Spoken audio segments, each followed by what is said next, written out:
வணக்கம் உறவுகளே. நான் வந்து அகத்திப்பூ க்ளீன் பண்ணி வச்சுருக்கிறேன். தண்ணி இல்லாமல் ட்ரையாக வச்சுருக்கிறேன்.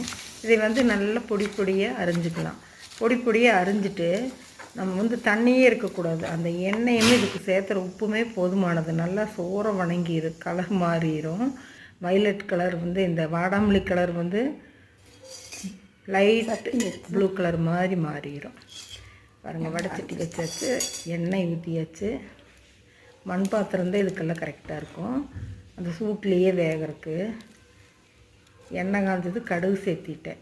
பாருங்கள், கடுகு சேர்த்துனதும் நான் வந்து எப்பவுமே கடலைப்பருப்பு, ஒரு பச்சை மிளகா, சின்ன வெங்காயம், பெரிய வெங்காயம் கலந்து அரிஞ்சது, ஒரு வர மிளகா, கருவேப்பிலை நம்ம வீட்டு செடியில் உரிச்சிட்டு வந்து கிள்ளி வச்சுருக்கிறேன்.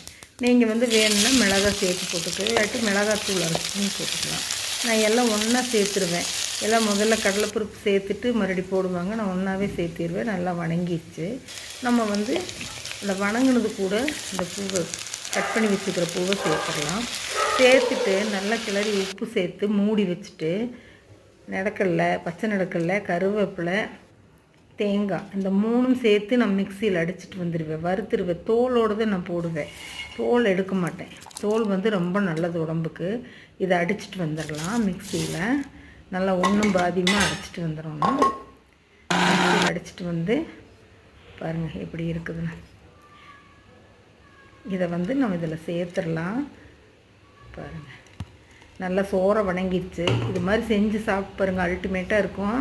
உங்களுக்கு பிடிச்சிருந்தால் லைக் பண்ணுங்கள், ஷேர் பண்ணுங்கள், சப்ஸ்கிரைப் பண்ணுங்கள், பெல் பட்டன் அமுத்துங்க. இந்த நாள் இனிய நாளாக எல்லோருக்கும் அமையட்டும். தேங்க்யூ.